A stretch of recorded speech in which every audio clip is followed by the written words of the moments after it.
มีคนเขาบอกว่าคนส่วนใหญ่ที่ให้ยกเลิก MOU เนี่ยนะส่วนใหญ่แล้วไม่ได้อ่านหรอกถึงอ่านก็ไม่เข้าใจ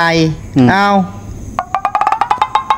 แล้วมึงทำไมไม่เขียนให้คนส่วนใหญ่ก็อ่านเข้าใจแล้วคือบอกตรงๆนะผมอ่านแล้วผมก็ไม่ค่อยเข้าใจเหมือนกันเดี๋ยว1 ต่อ 50,000เดี๋ยว1 ต่อ 200,000อะไรก็ไม่รู้อ่านไปอ่านมาแล้วก็งงกระโหลกโป้งนึกขึ้นมาได้ว่าร5เนี่ยทั้งปักปังเขตแดนไว้แล้วทั้งทางบกทั้งในทะเลแล้วผมจะไปอ่านทำไมอ่ะทีนี้เราก็ยึดตามนั้นไม่ดีกว่าเหรอมันจะไปยุ่งยากอะไรอ่ะส่วนใน MOU เนี่ยข้อไหนที่มันไม่ดีก็ยกเลิกไปไอ้ไหนที่เป็นประโยชน์กับเราก็เก็บไว้มึงเขียนให้มันงงอ่ะแล้วมึงก็บอกว่าคนส่วนใหญ่ไม่เข้าใจอ่ะงั้นกูถามนะไอ้ตอนที่มึงเขียนกันน่ะมึงได้ถามประชาชนไหมมึงก็ไม่ได้ถามใช่ไหมล่ะแต่พอวันนี้มันเกิดปัญหาขึ้นมามึงก็มาบอกว่าประชาชนส่วนใหญ่เนี่ยไม่เข้าใจ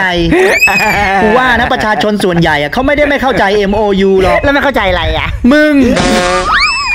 คือประชาชนเนี่ยเขาไม่เห็นประโยชน์อะไรอ่ะหรือว่ามึงเห็นอะไรมึงเห็นประโยชน์ของมึงคนเดียวมากกว่า